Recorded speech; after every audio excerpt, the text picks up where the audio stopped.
행복한 안식일입니다. 예배 드린다고 하는 것은 하나님께서 우리 삶에 부어주신 것을 생각하며 감사한다고 하는 데서 시작되어지는 것입니다. 여러분도 하나님께 한 주간 인도하신 하나님, 또 나의 평생을 인도하신 하나님께 감사하는 마음으로 이 자리에 있는 거 맞죠?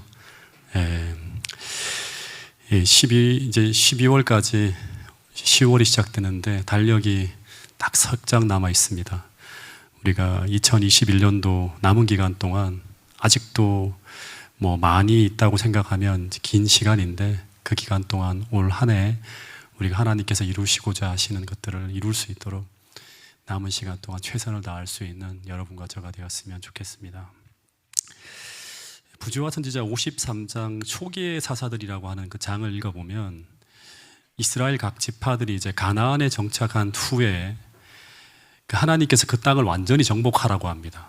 근데 그 땅을 완전히 정복하기 위하여 정력적인 노력을 하지 않았다고 하는 기록이 있습니다. 그 이유는 뭔가 하면 그들은 이미 얻은 영토를 만족히 여겼으므로 더 이상 전쟁을 계속하지 않았다고 합니다.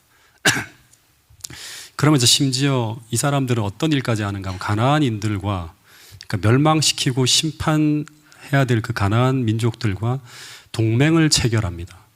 그러면서 하나님 명령을 어기기 시작하고, 그리고 더하여서 가나안인들과 자폰을 하게 되고, 그러면서 우상 숭배가 이스라엘 나라의 연병처럼 쫙 퍼져갔다고 하는 이야기가 나옵니다.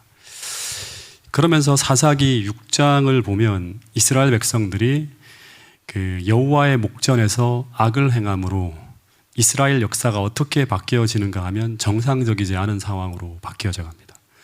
그동안은 이스라엘이 가나안 7족속을 지배하며 살고 있었는데 갑자기 미디안인들이 이스라엘보다 더 강해지면서 이스라엘 백성들이 가나안 땅에서 그 땅을 잃고 집을 잃고 산과 웅덩이 토굴에 살아가면서 하나님 나라의 역사가 빛의 역사가 아닌 어둠의 역사 속으로 빠져들어가는 그런 현상이 벌어지고 있습니다.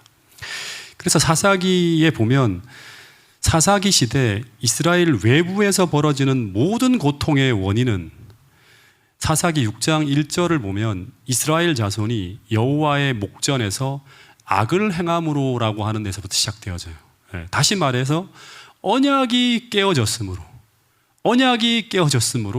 하나님은 이스라엘 자손과 함께 하시지 못하게 되었고, 그래서 미디안이 이스라엘을 이기는 이런 비정상적인 현상이 벌어지고 있다고 하나님 말씀하고 있는 것입니다.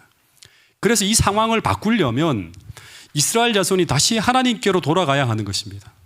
어떻게 돌아가야 되는가? 언약을 회복하고, 신명기 내용이 다 그런 내용이거든요. 바알과 아세라의 목상들이 그들의 주변에서 사라져야 되는 거예요. 다시 말해서 문제의 본질은 외부가 아닌 내부의 문제라고 하는 사실을 계속 성경은 가르쳐주고 있어요. 저 나라가 강한 게 아니야. 바벨론이 강한 게 아니라, 아스루가 강한 게 아니라, 미디안이 강한 게 아니야. 그들은 너희들을 아무리 강한 세력으로 쳐들어온다 할지라도 이집트에서 벌어졌던 것처럼 한 길로 왔다가 7길로 도망하게 된다고 하는 것입니다. 그런데 이런 상황이 7년 동안 반복되어지면서 고통이 극에 달할 때 이스라엘 백성들이 여호와께 부르짖게 되고, 이 부르짖음에 대한 하나님의 응답으로 이제 구원의 역사가 시작되어지는데, 그 시작이 어떻게 되어지는가 하면 기드온이라고 하는 사람을 등장시켜서 이스라엘의 구원을 위해서 하나님이 움직이기 시작하는데, 그 구원의 시작에 하나님이 그에게 제일 먼저 명령하신 것이 무엇인가 하면, 먼저는 마을 곳곳에 세워진 바알과 아스라와 그런 모든 목상들, 우상들을 다 헐라고 하는 것에 시작되어지는 걸 볼 수 있습니다. 다시 말해서 이스라엘이 미디안과의 싸움을 시작하기 전에 먼저 무엇이 시작되어져야 된다?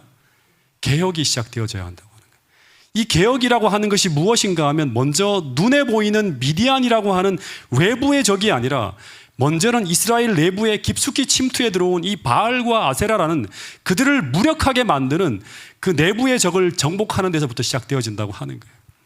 이 내부의 적과의 싸움에서 승리해야지만 이스라엘은 미디안을 물리칠 수 있는 능력을 얻게 된다고 하는 것입니다. 그런데 이것이 오늘 우리에게 무엇을 말하고 있는가? 조금 더 구체적으로 이야기하면 모든 문제의 원인은 무엇이다? 환경이 아니라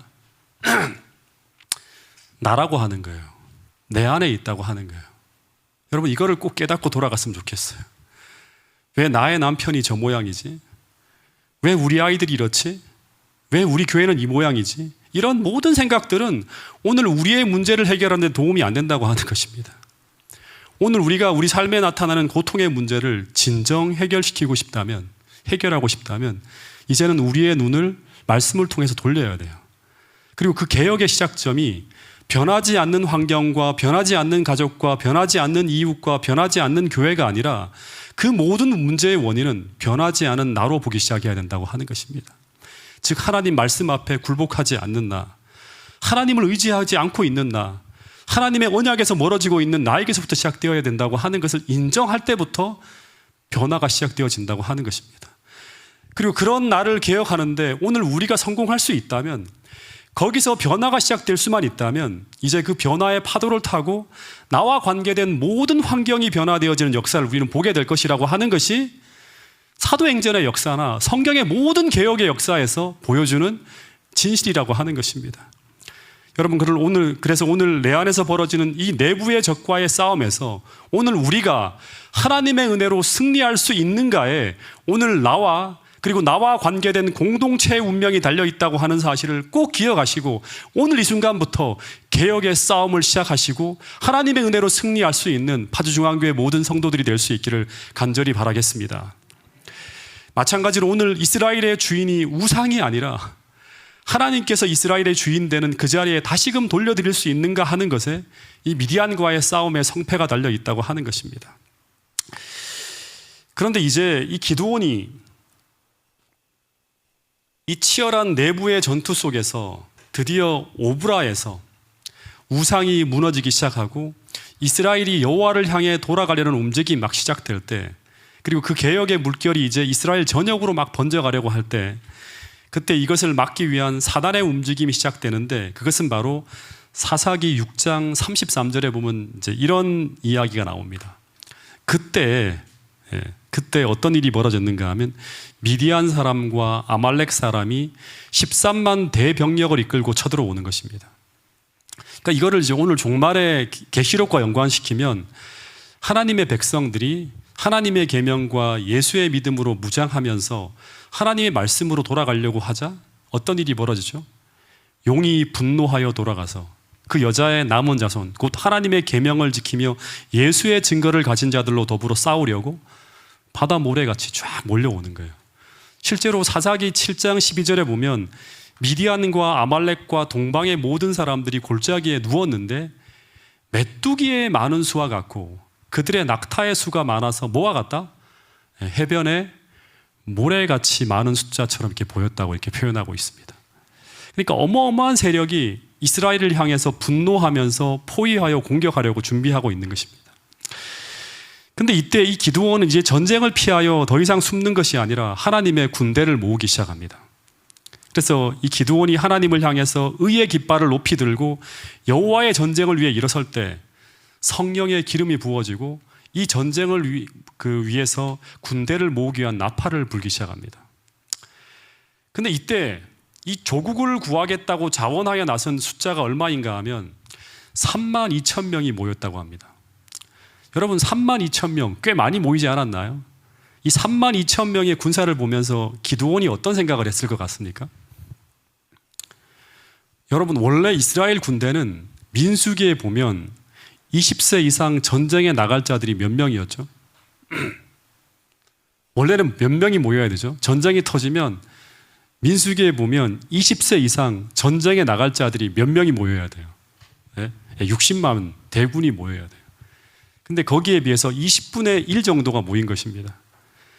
그래서 이 기드온이 미디안 숫자에 비해서 너무나 미미한 숫자를 보면서 실망했을지 모르겠습니다.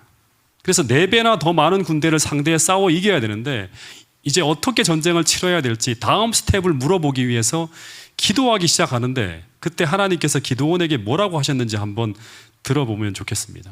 사사기 7장 2절 말씀을 같이 한번 읽어보겠습니다. 시작.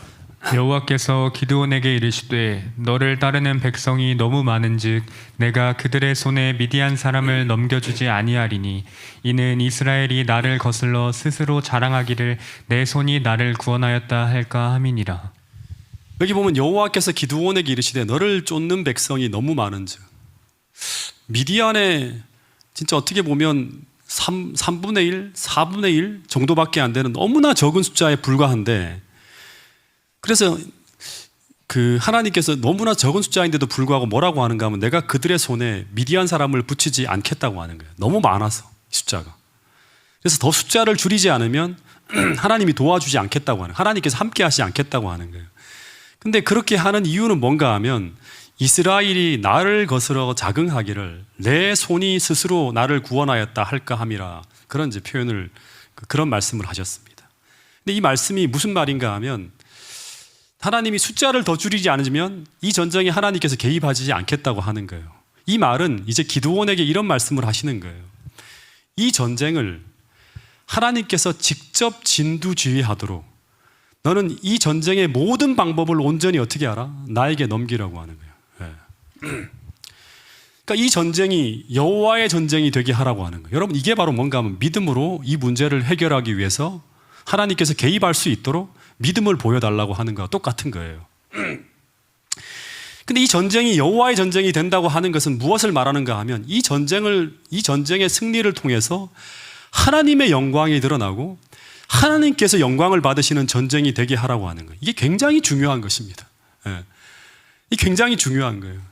여러분, 여러분의 인생의 문제에서 정말 하나님의 도움으로 승리하시길 원하십니까? 그렇다면 나의 전쟁을 여호와의 전쟁이 되게 하시기 바랍니다. 그리고 오늘 그 방법이 무엇인지를 철저하게 배워 돌아가실 수 있게 되기를 간절히 바라겠습니다. 근데 이 나의 전쟁이 여호와의 전쟁이 되게 하려면, 다시 말해 하나님이 그 전쟁에 직접 참전하는 그러한 전쟁이 되게 하려면 반드시 이 전쟁에 참여하는 여호와의 군대는 그 하나님께서 짜신 그 전략과 전술을 온전히 따라가야 돼요. 즉 맡기고 그분의 방법에 전적으로 순종할 수 있어야 된다고 하는 것입니다. 근데 문제는 뭔가 하면 대개 하나님께서 짜신 전략과 전술은 어떤 방법으로 짜여지는가 하면, 이 본문을 보면 대개 하나님을 거슬러서 인간의 손이 스스로 구원하였다고 하는 그런 인간의 찬양을 전혀 돌릴 수 없는 그런 방법, 인간을 높이고 자랑하는 그런 모습이 거의 나타나지 않는 방법으로 하나님께서 전쟁을 계획하신다고 하는 거예요. 다시 말해서 그 전쟁을 통해서, 그 사건을 통해서, 그 행사를 통해서, 그 일을 통해서 하나님께서 함께 하셨음을 모두가 보고 그 모든 영광이 어떤 인간이 아니라 하나님께로 돌아가도록 전략을 짜신다고 하는 거예요. 근데 왜 그렇게 해야 되는가? 그렇게 해야지만 그 구원의 역사를 통해서 우리는 하나님이 우리와 함께 하실 때 그분이 무엇을 하실 수 있는지를 보고 학습하며 우리 삶이 하나님 앞에 겸비해지고, 그리고 온전히 하나님을 찬양하고 온전히 하나님께로 돌아가는 진정한 구원의 역사를 이룰 수 있기 때문이라고 하는 것입니다. 여러분, 그래서 자꾸 내가 기도하는데도 불구하고 군세가 약해지는 것처럼 32,000에서 어디로 내려가죠? 10,000명으로 내려가고, 기도를 계속 하는데도 불구하고 10,000명이 300으로 계속 군세가 줄어드는 것처럼, 다시 말해 상황이 점점 더 어려워지는 것처럼 보이고, 그리고 자꾸 하나님 말씀을 쫓아가는데도 불구하고 요셉처럼 상황이 점점 더 어려운 상황으로 몰려가고, 마치 역경이 찾아오는 듯한 곳으로 우리가 몰려가는 것처럼 그렇게 하나님께서 우리를 인도하시기도 한다고 하는 것입니다. 그게 하나님의 전략이라고 하는 거예요. 여러분, 그런 상황이 벌어질 때 이런 모든 것이 하나님의 전략이라고 하는 사실을 잊지 않게 되기를 바라겠습니다. 그래서 때로는 구름 기둥과 불 기둥을 쫓아왔는데도 불구하고 내가 서 있는 위치가 홍해로 가로막힌, 궁지에 놓여지는 기가 막힌 그런 상황들이 벌어지기도 한다고 하는 것입니다. 여러분, 예수님의 제자들이 예수님을 따라 쭉 쫓아갔는데 예수님이 어떻게 되죠? 십자가에 달려 돌아가시는 참담한 상황이 벌어지기도 하고, 나사로가 계속 기도하는데도 불구하고 점점 더 아파가고, 우리가 계속 주님께 부르짖고 있는데도 불구하고 나사로가 죽는 상황이 벌어지기도 한다고 하는 것입니다. 그러나 혹 우리가 그런 위치에 놓여질 때, 그럴 때마다 우리는 믿음에서 돌아서 절망하는 것이 아니라 그때마다 하나님께서 기록해 놓으신 성경의 그 다음 페이지를 우리는 읽어야 된다고 하는 것입니다. 여러분, 성경의 다음 페이지에서 펼쳐지고 있는 하나님의 위대한 구원의 역사를 우리가 보고 믿고 따라가면서 그 홍해와 요단강 속으로 순종하여 들어가는 여러분과 저가 될 수 있기를 간절히 바라겠습니다.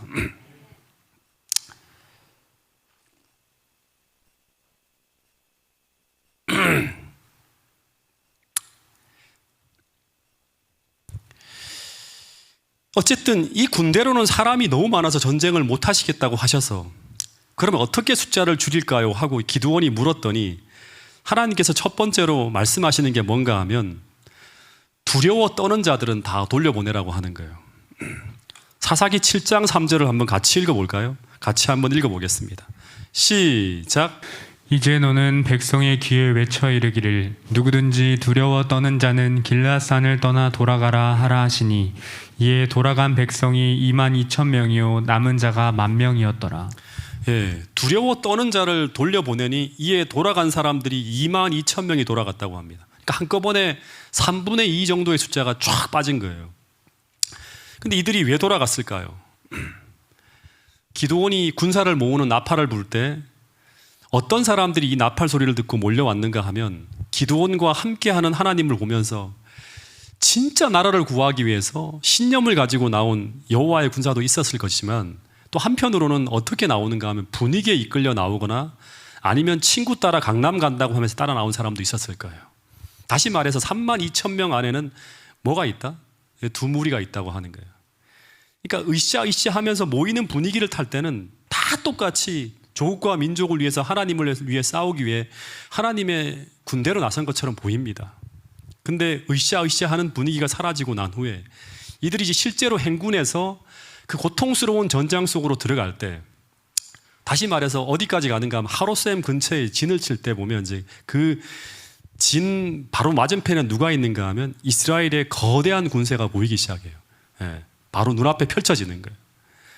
그때 하나님이 그 미디안의 13만 대병력을 보고 난 다음에 그들에게 진짜로 그때도 싸울 수 있는지 한번 다시 물어보라고 하시는 거예요. 예. 만약 그럴 수 없다면 어떻게 알아? 다 돌려보내라고 하는 거예요. 실제로 들뜬 감정이 다 사라지고 난 후에 그에 비해서 미디안에 비해서 너무나 미약한 자신들의 형세를 보기 시작할 때 그때 수많은 사람들이 어떻게 하는가 하면 두려워 떨기 시작하면서 어떻게든 빠져나갈 수 있는 구실만 찾게 된다고 하는 것입니다. 그래서 그 두려워하는 자들이 돌아가라고 하는 그 명령 앞에 그들은 바로 그 말을 듣자마자 다 빠져나가는 거예요. 3분의 2가 그 하나님의 그 말씀 앞에 돌아갔다고 합니다. 그러니까 썰물처럼 군대가 쫙 빠져나가는 거예요. 그리고 남은 자가 몇 명이다? 10,000명이라고 하는 거예요. 여러분, 우리가 미래에 짐승의 우상이 세워지고 짐승의 표가 강요되어지는 그 대핍박의 바람이 불 때 그때 그 두려움이라고 하는 흔들림의 대풍이 몰려올 때 어떻게 할까요? 다 빠져나가는 거예요. 순식간에 하나님의 군대가 썰물처럼 빠져나가는 그런 일이 벌어졌다고 하는 거예요. 그래서 안 그래도 형세가 초라한데 32,000명도 초라한데 10,000명이라고 내려가면 더 초라해지잖아요. 그죠? 마찬가지로 마지막 때 우리가 지금 있는 이 형세보다 더 열악한 상황으로 돌아갈 수도 있다고 하는 거예요. 짐승의 표가 세워지고 짐승의 우상이 세워지고 짐승의 표가 강요되어지는 그런 핍박의 바람이 불 때 훨씬 더 지금보다도 연약한 형세로 바뀔 수 있다고 하는 것입니다. 근데 왜 이런 일이 벌어지는가? 하나님은 당신의 진짜 군대를 이제 찾고 있기 때문이라고 하는 것입니다. 다시 말해 하나님은 이제 여호와의 전쟁을 위해 진짜 하나님의 군사를 모으는 일을 하고 있기 때문이라고 하는 것입니다. 그런데 하나님의 진짜 군대는 32,000명이 아니라고 하는 것입니다. 하나님의 진짜 군대는 이 흔들림이라고 하는 바람이 분 뒤에 진짜 남는 무리가 하나님의 군대라고 하는 것입니다. 여러분, 계시록을 보면 남은 무리는 하나님께서 여호와의 전쟁을 위해 사용할 수 있는 군대라고 하는데 그들이 바로 누구다? 144,000명이라고 하는 거예요. 근데 이 사람들은 어떤 사람들인가 하면 어린 양이 어디로 인도하든지 따라갈 수 있는 사람들이라고 하는 것입니다. 그래서 이 흔들림의 바람이 불기 전에 형성된 이 32,000명 중에는 진짜와 가짜가 있다고 하는 거예요. 진짜와 가짜가 섞여 있다고 하는 것입니다. 그래서 하나님이 기드온에게 먼저 유사 그리스도인들을 추려내라고 하는 것입니다. 그런데 그 방법으로 제시된 것이 바로 무엇인가 하면 두려워 떠는 자들은 돌려보내는 것입니다. 여러분, 역사의 마지막에 여호와의 군대로 부름을 받은 144,000명은 하나님을 두려워하며 그분에게 영광을 돌리는 전적으로 순종하는 사람들이 바로 누구인가 하면 하나님께서 마지막 전쟁을 위해 부름을 받고 있는 여호와의 군대라고 하는 사실입니다. 제가 역사를 참 좋아하는데 임진왜란이 터졌을 때 전쟁의 개전 초에 선조가 믿고 있었던 용장이 있었습니다. 그래서 막 일본군이 쳐들어온다고 할 때도 모든 나라의 백성들은 이 신립이라고 하는 장군이 이 일본군을 물리쳐 줄 거라고 찰떡같이 믿고 있었어요. 거의 전쟁에서 패한 적이 없는 그런 용장이었습니다. 근데 이 신립이라고 하는 사람은 북방의 여전족을 토벌하면서 계속 전과를 세워서 모든 나라 사람들에게 아주 두터운 신망이 있는 그런 사람이었어요. 이순신이라고 하는 사람은 어떻게 보면 그 당시에는 존재감조차도 없는 그런 사람이었죠. 근데 선조는 일본군이 파죽지세로 쳐들어올 때 이 신립을 탁 보내면서 저 일본군이 절대로 한성까지 못 올라오도록 그 전에 막아달라고 하면서 신립에게 상방검을 탁 내리면서 삼도 순변사의 벼슬을 하사하고 전국의 군대를 모을 수 있는 권세를 줬습니다. 그래서 신립이 한성에서 군사를 모으는데 얼마나 모였을까요? 한성에서 군단을 모아서 내려가야 되는데 얼마를 모았을까요? 10,000명이 모였다고 합니다. 10,000명이. 근데 이 10,000명을 모으는데 너무나 힘든 거예요. 이 병사들을 어떻게 모았는가 하면 아무리 나팔을 불어도 모이지 않자 어떻게 하는 건 나라의 곳간을 열었어요. 곳간을 열어서 양식을 풀어서 모은 군사가 10,000명이었다고 합니다. 다시 말해서 나라를 구하겠다고 나온 병사가 아니에요. 이 사람들은 훈련받은 군사들도 아니에요. 배고파 죽겠는데 나라에서 양식을 줄 테니 나오라고 해서 이렇게 막 살아 죽고 저렇게 해서 죽으니까 먹을 것을 준다고 해서 모여진 완전히 훈련이 안 된 오합지졸이 바로 뭔가 하면 이 10,000명의 군사였어요. 워낙에 급한 터라 신립이 병사들을 이끌고 파죽지세로 몰려오는 일본군에 맞서 싸우기 위해서 이들을 이끌고 어디로 가는가 하면 문경세제 근처로 갑니다. 근데 가는 도중에 어떤 일이 벌어지는가 하면 일본군에 대한 두려움 때문에 병사들이 줄줄줄 도망칩니다. 그래서 탕금대 근처까지 가서 보니까 2,000명이 빠져나가고 남은 자가 채 8,000도 안 돼요. 다 두려움에 떨고 있는 거예요. 그래서 신립이 이런 병사들을 데리고 어떻게 싸워야 할까 고민합니다. 근데 원래 병법가들은 말하기를 숫자가 적은 상황에서 다수의 일본 군대를 맞서 싸우기 위해서는 어떻게 해야 되는가 하면 천혜의 요새인 문경세제라고 하는 험한 산지로 들어가서 길목을 지키며 싸워야 되는 이 병법이 최고의 병법이래요. 그 두 번째는 시간적으로 이제 이 조령, 이게 이 문경세제 일대에 대한 지리가 익숙하지 않기 때문에 시간적으로 이게 여의치가 못하면 충주성을 끼고 방어하는 것도 또 한 가지 방법이라고 합니다. 그래서 여러 가지 방책들이 있었는데 신립이 그 모든 방책을 다 포기합니다. 그 모든 전략을 다 포기하고 이들을 어디로 데려가는가 하면 북쪽엔 달천, 서쪽엔 남한강이 흐르는 탐금대가 올려다 보이는 평지에다가 배수진을 칩니다. 다시 말해서 그냥 강을 뒤로 하고 모든 전력을 다 노출시키면서 몇 배가 더 많은 일본군과 1대1로 싸우는 거예요. 최악의 전술이죠. 그래서 이 배수진이라고 하는 방법은 병법에서 최후의 수단으로 쓰는 전략이라고 합니다. 그래서 이 신립이라고 하는 사람이 역사의 대대로 이런 전략을 썼다고 해서 한성을 방어하지 못하고 10,000명의 대군을 잃었다고 해서 이 수도 없이 비난을 받아요. 근데 왜 백전노장인 신립이 이런 무모한 전술을 썼을까? 새로운 평가들이 나옵니다. 역사책을 읽어보면 가장 신빙성 있는 이야기는 뭔가 하면 이런 오합지졸을 데리고는 아무리 뛰어난 지장이라 하더라도 어떤 전술도 사용할 수 없었기 때문이라고 하는 거예요. 당시 신립이 쓸 수 있는 유일한 전술은 뭔가 하면 이 배수진이라고 하는 이 전술 하나밖에 없었다고 하는 거예요. 왜냐하면 이들은 훈련되지 않았고 두려움에 떨고 있는 병졸들이었기 때문에 이들에게는 어떤 전략을 쓴다 하더라도 이들은 틈만 나면 달아나기에 바쁘고 맞서 싸우지 않는 거예요. 문제만 보이면, 두려움만 보이면 맞서 싸우지 않고 전투력을 상실한 병졸들이기 때문에 죽음을 불사한 이런 배수진이 아니면 다 흩어지고 도망갈 수밖에 없다고 하는 거예요. 그래서 먼저 도망가지 않게 막는 이 배수진이라고 하는 전술을 쓸 수밖에 없었다고 하는 것입니다. 근데 만약 신립 장군이 거느린 병졸들이 개벽의 결사대와 같은 이런 정예의 군대였다면 백전노장인 그가 절대 이렇게 싸우지 않았을 것이라고 하는 것입니다. 여러분, 마찬가지로 하나님께서 아무리 뛰어난 전략을 가지고 계셔도 하나님의 군대가 그분의 전략을 따라 움직이지 않는 군대라면 하나님의 그 뛰어난 지혜와 그 뛰어난 용병술, 그 위대한 용병술이 전장에서는 실현될 수 없다고 하는 거예요. 우리를 통해 실현될 수 없다고 하는 것입니다.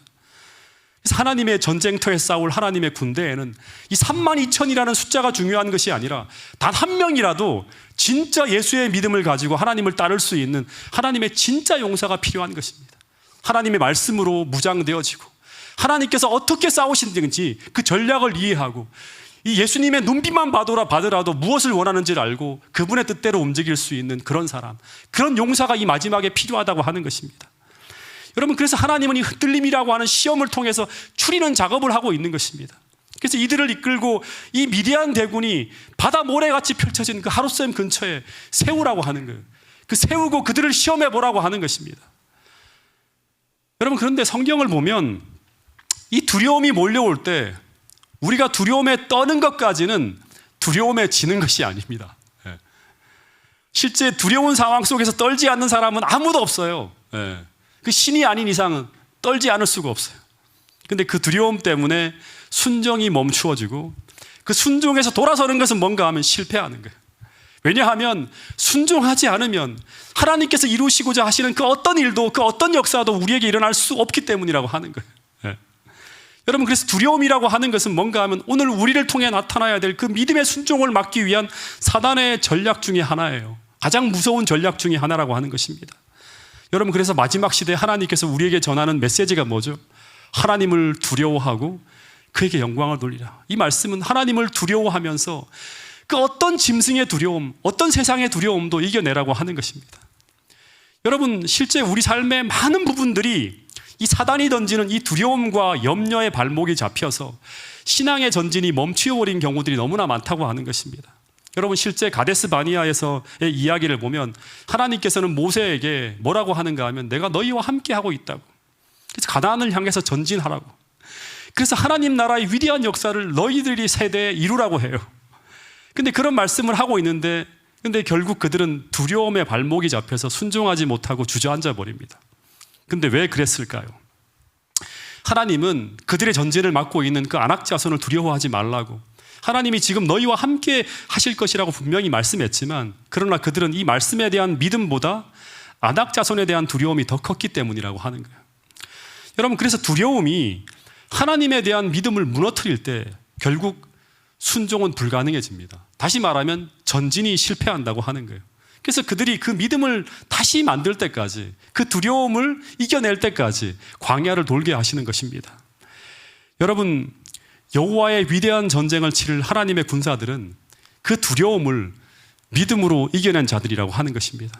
여러분, 계시록 14장에 나오는 14만 4천은 짐승에 대한 두려움을 하나님에 대한 두려움으로 극복한 자들이라고 하는 거예요. 여러분, 이 믿음이라고 하는 게 그래서 우리가 참 많은 걸 생각하게 만드는 거예요. 히브리서 11장에 보면 이 믿음의 영웅들이 쭉 등장하는데 이 사람들은 모두 다 어떤 스토리를 가지고 있는가 하면 이 믿음으로 두려움을 이기면서 그곳이 어디라도 하나님이 인도하시는 곳으로 따라가는 자들이라고 계속 설명하고 있어요. 그 두려운 홍해 속으로, 또는 요단강 속으로, 또는 사지의 땅 광야로, 혹은 거인들이 지키는 난공불락의 요새로, 어린 양이 어디로 인도하든지 그 믿음을 가지고 갈 바를 알지 못하는 곳이라 하더라도 하나님께서 그곳에 함께 하신다는 그 믿음을 가지고 그 두려움을 이기며 어디든지 따라가고 있었다고 하는 것입니다. 근데 여러분, 이들이 그곳을 향해 나갈 때 두렵지 않았을까요? 여러분, 하나님께서 이스라엘 백성들에게 홍해 속으로 들어가라고 했을 때 이스라엘 백성들이 두려움에 떨지 않았을까요? 여리고 성 앞에 선 이스라엘 백성들이 그 성주위를 쭉쭉 돌 때 두려움이 없었을까요? 여러분, 이 믿음의 사람들은 두려움에 떨지 않았을까요? 여러분, 그들도 두려움을 느끼면서 두려워 떨었을 것입니다. 그런데 그들은 믿음으로 그 두려움을 이기고 순종했다고 하는 것이 중요한 거예요. 여러분, 제가 군에서 안식일을 지키기로 굳게 결심하고 마음을 확정했을 때 두려움이 없었을까요? 계속 두려움이 몰려와요. 실제 인사계 앞에 섰을 때는 진짜 저는 벌벌 떨었다고 지난번 간증할 때 말씀을 드렸어요. 인사계가 두 번 다시 안식일에 대해서 말하면 죽인다고 했을 때 저는 숨이 막힐 지경이었어요. 근데 그 순간 침묵하면, 여기서 굴복하면 내가 평생 안식일을 지키지 못할지도 모른다는 그 마음이 성령을 통해 일어날 때 저는 두려움에 벌벌 떨면서도 안식일을 지키게 해달라고 말하고 있었던 거예요. 떨면서 말하는 거예요.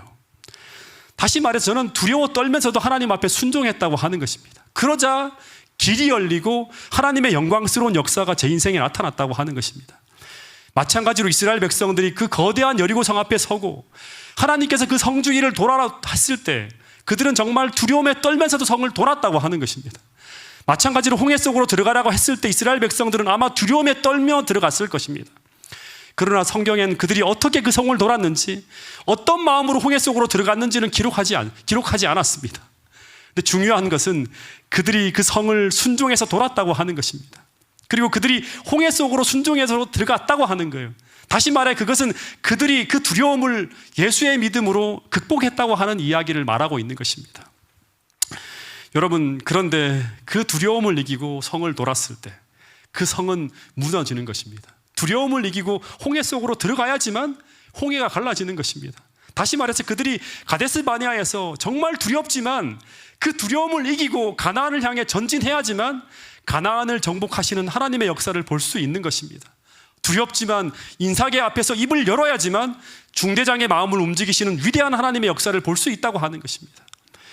여러분, 오늘 그래서 우리가 주의 길에 순종하는 것이 두렵지만 주님을 사랑함으로 하나님의 계명 앞에 순종하며 나가야지만 오늘 우리에게도 하나님의 영광의 역사가 이루어진다고 하는 사실을 우리 모두가 믿을 수 있게 되기를 간절히 바라겠습니다. 여러분, 제가 만약에 그 옛날 기드온의 군사가 되어서 그 미디안의 13만 대군 앞에 섰다면 저는 분명히 떨렸을 것입니다. 막 두려움이 몰려올 거예요. 심장이 요동치고 눈앞이 아득할지 모르겠습니다. 근데 여러분, 우리가 하나 확실한 것은 뭔가 하면 아무리 두려운 상황 속에 우리가 직면해 있다 할지라도 그 두려움이 우리 앞을 확 가려서 이 두려움 때문에 예수님이 안 보이면 안 되는 거예요. 다시 말하면 그 두려움 때문에 예수님이 안 보인다고 하는 것은 뭔가 하면 하나님의 뜻이 사라지는 거예요. 그러면 어떤 일이 벌어지는가 하면 순종을 향한 우리의 행동이 멈춰버린다고 하는 것입니다. 여러분, 그래서 아무리 두려운 순간, 아무리 염려되어지는 순간이 닥친다 할지라도 하나님의 말씀을 떠올리면서 하나님에 대한 믿음으로 그 두려움을 이겨야 한다고 하는 것이 성경의 가르침이라고 하는 것입니다. 그래서 그 두려움을 예수의 믿음으로 이긴다고 하는 것은 그 두려움 앞에서 순종을 멈추는 것이 아니라 그 두려움 앞에서도 이 예수의 믿음으로 하나님의 계명을 순종하며 나간다고 하는 것입니다. 제가 또 한 번 임진왜란 당시에 좀 이야기를 좀 말씀을 드리면, 이순신 장군을 제가 워낙 좋아해서 이순신 장군과 관계된 책을 제가 꽤 많이 보는데, 어떤 분들은 이 이순신 장군의 신간이 나왔다고 해서 저한테 선물로 보내주시는 분까지 있어요. 그래서 그 책을 주는 대로 다 읽어보는데, 근데 거기에 보면 이제 우리가 잘 아는 명랑해전 때 이순신 장군이 12척의 배를 이끌고 30배가 넘는 그 일본군의 330척 이상의 배를 물리치는 이야기가 이제 명랑해전이에요. 이런 전사가 거의 없죠. 어마어마한 어떤 역사가 펼쳐졌는데, 근데 이때 이순신 장군이 이 난중일기를 읽어보면 하객진을 펼치면서 일본군을 무찌르게 됩니다. 근데 이 하객진을 펼치려고 하면 일자로 막 달아나다가 아주 순식간에 이순신 장군의 그 명령에 따라서 일사불란하게 이 12척의 배가 일본군의 대함대를 포위하는 진영을 갖춰야 돼요. 이렇게 일자로 펼쳐지면서. 근데 이순신 장군의 부하들이 처음에 이제 전쟁의 전술을 이제 배우고 전쟁터로 나갈 때 이 이순신의 이 전술을 믿고 그 말에 처음부터 순종하지는 못했다고 합니다. 처음에는 330척이 몰려오는데 12척의 배로 이길 수 있을 것이라는 확신이 안 들잖아요. 그래서 막 실제 눈앞에 나타나니까 하로셈 근처에 딱 서니까 너무 무서운 거예요. 그래서 일본군의 군세를 보고 막 두려워 떨었다고 합니다.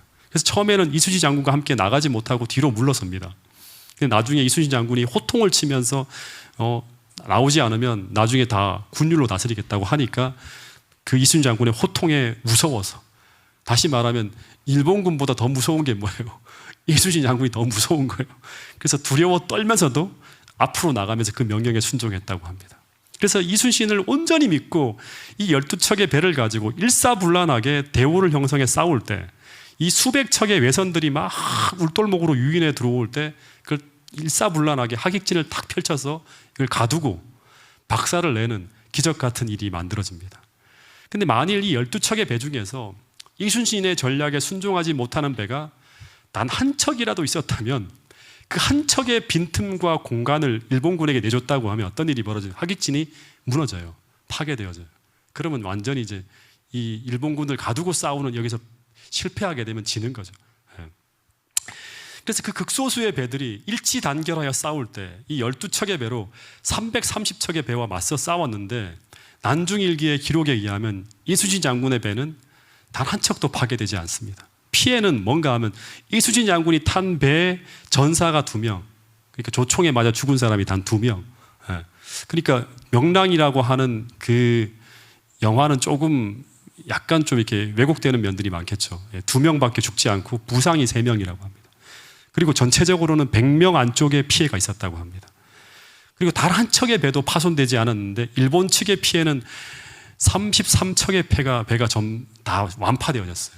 그러니까 한 3배 정도의 배가 박살이 난 거죠. 그리고 반파가 50척. 추정되는 사망자가 8천여 명이. 그리고 어마어마한 부상자를 낸 그런 엄청난 전쟁이 벌어진 것입니다. 여러분, 이 전쟁은 두려움을 믿음으로 이겨내고 이순신이라고 하는 전쟁의 달인의 통제에 따라 움직인 전쟁이었어요. 그러니까 한 번도 전쟁에 패하지 않은 이순신이라고 하는 사람을 믿고 일사불란하게 싸운 거죠. 근데 하나님은 이런 전쟁을 역사의 마지막에 기획하고 계신다고 하는 것입니다. 그리고 그 전쟁을 위해서 지금 여호와의 군사를 모으는 일을 하고 있다고 하는 것입니다. 여러분, 한 번도 역사에 패하지 않은, 역사상 여호와의 전쟁에서 한 번도 패하지 않은, 어떻게 보면 예수님이라고 하는 분은 모든 전쟁에 다 승리하신 분이죠. 그래서 그분의 전술을 믿고 따라갈 수 있는 사람, 그 사람을 지금 모으고 있다고 하는 것입니다. 여러분, 하나님이 인류 역사의 마지막 전쟁을 위해 오늘 우리를 부르고 있는데 그 부르심이 바로 새 천사의 기별 속에 담겨 있습니다. 여러분, 첫째 천사가 하늘을 날아가면서 뭐라고 하는가 하면 하나님을 두려워하라고 합니다. 절대 세상을 두려워하지 말라고 합니다. 하나님을 두려워하고 그분에게 영광을 돌리라고 하는 기별을 전하고 있어요. 세상의 그 어떤 것도 두려워하지 말고 오직 하나님을 경외함으로 그분에게 전적으로 순종하며 그분을 따라갈 수 있는 그 믿음을 내일이 아니라 오늘 소유하라고 하나님은 말씀하고 있는 것입니다.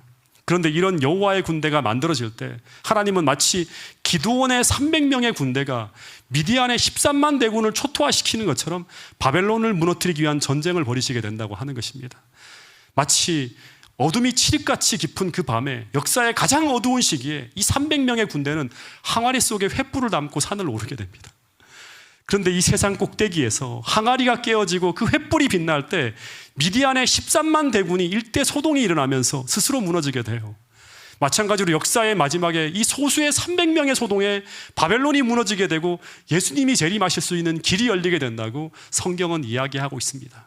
여러분, 하나님은 오늘 우리에게 이 새 천사의 기별을 마음에 담고 이 기별대로 살아감으로 말미암아 이 예수의 믿음을 소유한 하나님의 군대가 되라고 이 역사의 마지막에 우리를 부르고 있다고 하는 사실을 꼭 기억할 수 있게 되기를 간절히 바라겠습니다. 이제 잠시 눈을 감고 기도하는 시간을 갖겠습니다. 저는 수줍음이 너무 많고 사람들 앞에 서는 것을 굉장히 낯설어하는 그런 사람입니다. 여러분, 저는 솔직히 이 기드온처럼 기드온이 하나님의 큰 용사가 되기에 부족했던 것처럼 저는 절대 목사를 하면 안 되는 사람이었습니다. 왜냐하면 저는 대중들 앞에 서는 것을 두려워하는 사람이기 때문이에요. 두려워하는 정도가 아니에요. 실제로 저는 20살 이전까지는 누구 앞에 나가 서본 적이 별로 없는 그런 사람입니다. 여러분들도 아시겠지만 조용한 내성적인 사람이고 책 보는 것을 좋아하고 아주 정적인 사람이에요. 그래서 목사가 되었을 때 제일 못할 짓이 뭔가 하면 사람들 앞에 서서 이렇게 모든 사람들의 시선을 다 받아내는 거예요. 이게 진짜 힘든 거예요. 더군다나 익숙한 환경이 아니라 낯선 환경에 서면 왠지 너무 두려워서 얼어붙는 때가 있어요. 그러면 나타나는 증상이 있는데 그게 바로 뭔가 하면 입안에 막 침이 마르는 거예요. 심하면 입안이 아예 침이 사라져서 발음이 안 되는 낭패를 겪게 돼요. 실제로 제가 동작중앙교회에 있을 때 몇몇 중요한 집회에서 아예 그렇게 하다가 망친 적이 있습니다. 어제 천성교회에서도 갑자기 시작에 예전 증상이 나타나서 입이 막 마르는 거예요. 물을 찾는데 단상에 물이 없는 거예요. 그래서 계속 입에 얼어붙는 증상이 나타나서 3분 정도 시간 동안 아주 낭패를 당했어요. 근데 그것이 편집되어져서 있는데 아주 불편한 일이 벌어졌습니다. 제가 수많은 집회를 다니고 수많은 청중들 앞에 설교를 하고 있지만 저에게 이 증상은 사라지지 않아요. 그래서 언제나 제가 설교하는 시간에는 물컵이, 제가 파주중앙교회 처음 부임했을 때는 심지어 2개씩 물컵을 놓고 하는 건 뭐냐 그러면 이런 증상 때문에 그런 것입니다. 그래서 제 스스로도 제 그릇을 알기 때문에 자꾸 숨어 살고 싶은데 계속 하나님은 저를 낯선 환경에 더 많은 대중들 앞으로 불러내서 기별을 전하라고 하실 때 그때마다 저는 아찔해집니다. 그리고 그 두려움에 떨기도 합니다. 과연 내가 그것을 감당할 수 있을까? 해낼 수 있을까? 그런 생각을 하며 고민에 빠집니다. 실제 내년에는 지금보다 훨씬 더 큰 집회가 이미 예정되어져 있는데 과연 그 집회를 감당할 수 있을까 고민을 해요. 근데 또다시 여러분들에게 말하지만 이 두려움이 몰려올 때 우리가 두려움에 떠는 것까지는 괜찮아요. 그것은 두려움에 지는 것이 아니라고 저는 생각합니다.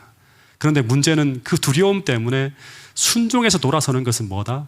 실패하는 것입니다. 순종하지 않는 곳에는 아무런 결과가 나타나지 않습니다. 여러분, 순종하지 않으면 그 결과를 통해서 하나님이 이루시고자 하시는 그 어떤 일도 우리에게 이루어지지 않는다고 하는 것입니다. 여러분, 그래서 하나님의 믿음의 사람들은 두려워 떨면서도 끝까지 예수님을 믿고 나아가는 거예요. 여러분, 두려움이 사라질 때까지 기다리지 마시기 바랍니다. 그러면 아무 일도 일어나지 않습니다. 그 두려움이 완전히 사라질 때는 절대 우리 인생에 오지 않는다고 하는 사실입니다. 끝까지 그 발목에 잡혀 있어요, 두려움은. 그 두려움은 우리가 믿음으로 순종하며 나갈 때 사라지는 것이라고 하는 것입니다. 여러분, 그래서 저는 두렵지만 아찔하지만 그러나 주님을 의지해서 순종의 길을 걸어가기로 늘 결심하고 있습니다. 왜냐하면 저에게 중요한 것은 어떤 일을 잘하는 것이 아니라 그 최선을 다하는 순종을 통해서 하나님을 경험하는 거예요. 우리가 최선을 다해 순종해 나갈 때 하나님을 경험할 수 있다고 하는 것입니다. 그래서 그 낯선 길을, 그 두려운 길을 주님과 함께 걸어갈 때 저는 분명히 위대한 하나님의 영광을 바라보는 그 기쁨을 분명히 맛볼 수 있다고 저는 믿습니다. 화주중앙교회 모든 성도 여러분, 그 경험을 갈망하면서 늘 예수의 믿음으로 두렵고 떨리지만 순종하는 믿음의 길에 서는 그런 사람이 우리 모두가 될 수 있기를 간절히 바라겠습니다. 그런 소망을 가지고 이 시간 다 함께 무릎 꿇고 하나님 앞에 기도하는 시간을 갖도록 하겠습니다.